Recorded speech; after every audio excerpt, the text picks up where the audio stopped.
Two men were supposed to help win the war. Instead, they spent half of it trying to outfight the Germans and outshine each other.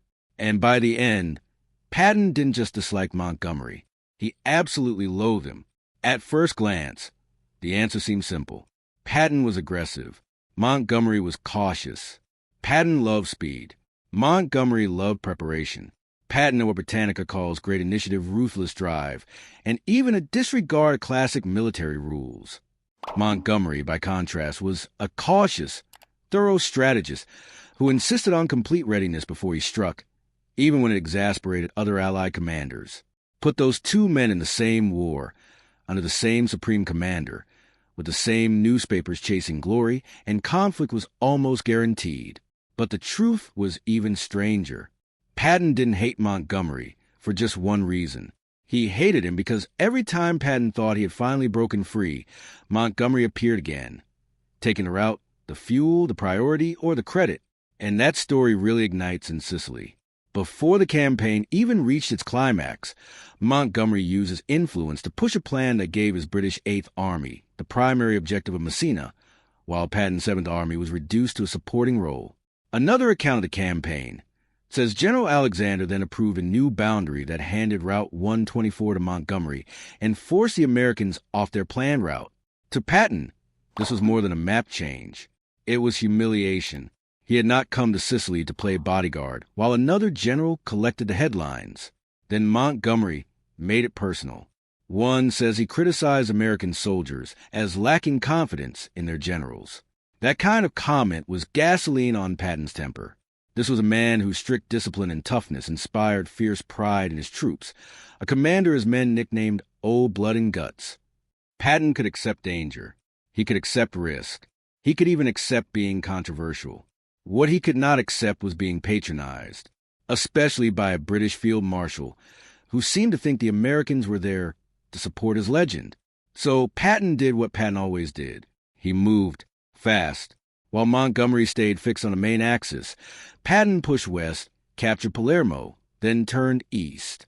According to the Sicily Rivalry account, he kept his true intentions hidden and then drove from Messina in a deliberate effort to beat Montgomery there. And on August 17, 1943, he did. Patton entered Messina at 10 a.m., just 30 minutes before the British arrived. That half hour mattered far more than it should have. Militarily, it changed little. Psychologically, it changed everything. Patton had proved that if he could not get the official objective, he could still steal the moment. But what happened next mattered even more, because Sicily did not settle the rivalry. It poisoned it. From that point on, they stopped being two successful generals and became two competing visions of how to win the war. Montgomery was methodical, spare, controlled. Britannica says he insisted on readiness, caution, and efficiency, and that his slow but steady method kept him popular with his troops. Patton was the opposite kind of force. Britannica describes him as brash, mercurial, and driven by initiative. Another account says his whole style was built on relentless movement, on a ceaseless drive forward. That difference sounds abstract until you realize what it meant in practice. Montgomery believed he won by preparing so thoroughly that success became likely. Patton believed he won by moving so violently that the enemy never recovered. Each man saw the other not just as wrong, but as dangerous. And here is where the hatred deepened. Rivalries can survive a single race. They become toxic when power enters the equation. Montgomery kept rising. He commanded all ground forces in the initial stage of the Normandy invasion. He boasted. He criticized others.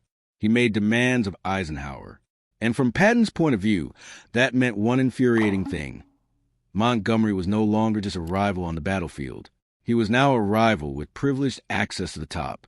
What most people don't know is that Patton was not only fighting Montgomery's troops or plans. He was fighting Montgomery's influence. If you're enjoying this story, make sure to subscribe because the ending reveals something most history books barely mention. Now, the war moves into late 1944, and this is where Patton's resentment goes from fierce to volcanic. After the breakout across France, his Third Army surged so fast that it became one of the great performances of the war.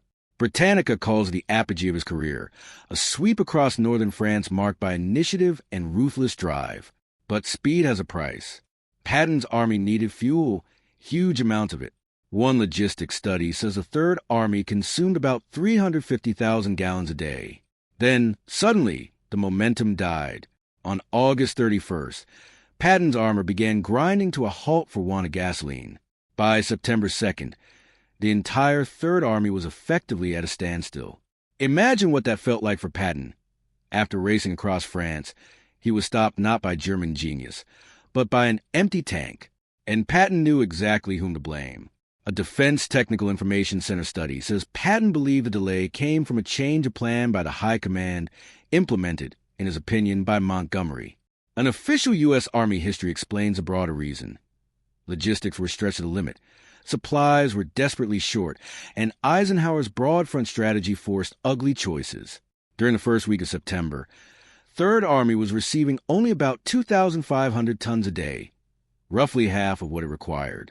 Because the Ruhr in the north was judged more important than the Saar in the south, Patton's forces bore the sacrifice. In other words, the war had become a zero-sum game. Every gallon Patton didn't get felt, to him, like a gallon Montgomery did, and this is the part that would haunt him.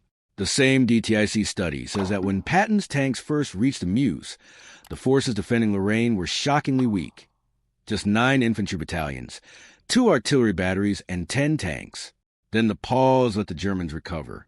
Reinforce, organize, harden. Patton did not merely lose fuel. He lost opportunity.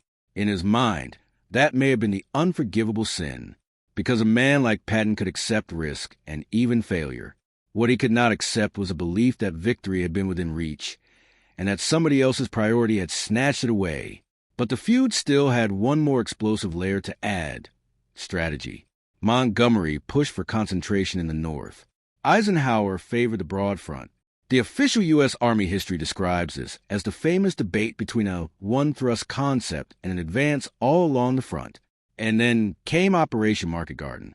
Britannica says Montgomery persuaded Eisenhower to approve it and to divert supplies, especially scarce fuel, to support it. The plan was breathtaking. Seize a chain of bridges through Holland, send British armor up a corridor, cross the Rhine, bypass the Siegfried Line, and open a way into Germany. If it worked, Montgomery would look like the man who found the shortcut to the end of the war. And that's where things took an unexpected turn. It failed. Badly. Britannica says 2 SS armor divisions were in the area. Resistance stiffened quickly. The corridor was repeatedly cut, and the operation ended with the British 1st Airborne Division suffering staggering losses. Around 80% casualties among the force involved at Arnhem and Oosterbeek. U.S. losses totaled 3,996 dead, wounded, or missing. British and Polish losses were far worse, with 11,000 to 13,000 dead or wounded and 6,450 captured. For Patton, this was more than a failed gamble. This was proof that Montgomery could demand priority, receive scarce fuel, launch a grand offensive, and still come up short, while Patton had been forced to sit still. The truth was even stranger, though, because the feud was no longer just about results. It was about whose version of the war the world would remember. Then came the Battle of the Bulge. The Germans smashed into the Ardennes in December 1944, and the Allied command structure was thrown into chaos. A detailed account says that on December 20th, Eisenhower temporarily transferred command of the U.S.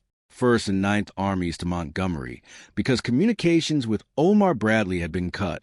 That decision may have been practical, but to proud American commanders, it was combustible. Montgomery was now, however temporarily, directing American armies in the middle of the war's most dramatic crisis in the West. And while that was happening, Patton's Third Army made the famous pivot and helped rescue the soldiers surrounded at Bastogne, a feat another calls one of the moments that magnified Patton's fame. Both men now stood near the same fire, both certain they had done something decisive. That could only end one way. The climax did not happen in a foxhole. It happened at a press conference. On January 7th, 1945, Montgomery spoke for about an hour in Belgium about the Allied response to the German attack. According to a contemporary account, he praised Eisenhower and the American troops. But many listeners came away with the impression that Montgomery believed he had saved the day. That was disastrous, because this was not just any battle. Churchill later warned the House of Commons not to claim for the British Army an undue share of what was the greatest American battle of the war. Think about that. Even Churchill understood the danger. In the middle of an alliance held together by pressure and ego, Montgomery had stepped in front of the cameras and, intentionally or not, touched the one nerve Patton could never ignore: credit. And that may be the real answer to the title. Patton hated Montgomery so much because Montgomery kept appearing at the exact point where Patton's deepest instincts collided with the politics of coalition war. In Sicily, Montgomery got the primary objective. In the fall of 1944, Montgomery's strategic priorities helped consume the fuel Patton thought he needed. In Market Garden, Montgomery got the grand gamble. And after the Bulge, Montgomery seemed, at least to many Americans, to reach for the narrative itself. Patton was a man who craved action, momentum, and recognition. Montgomery was a man who demanded preparation, authority, and control. Neither could fully defeat the other, so each became the other's permanent irritation. But here is the biggest twist. The feud was never really about one insult, one race, or one failed operation. It was about two generals who embodied opposite ideas of victory, trapped inside the same alliance, chasing the same glory, under the same supreme commander, with limited fuel, limited patience, and unlimited ego. Patton saw Montgomery as slow, arrogant, and overpraised. Montgomery likely saw Patton as reckless, theatrical, and dangerous. And both men had enough battlefield success to believe they were right. That is what made the rivalry so bitter. Not that one man was obviously a fool, but that each had just enough proof to despise the other with conviction. So, why did Patton hate Montgomery so much? Because Montgomery didn't just challenge Patton's plans. He challenged Patton's identity. He was a cautious anti-Patton who still kept winning influence. The rival who got the rout in Sicily, the priority in strategy, the fuel for the gamble, and, for one disastrous moment, the microphone after the Bulge. And for a man like Patton, that may have been worse than defeat. It may have felt like being erased. And maybe that is the question that still lingers. If you put two brilliant, stubborn, glory-hungry commanders on the same side, was conflict inevitable, or did their hatred actually help push both of them to fight harder?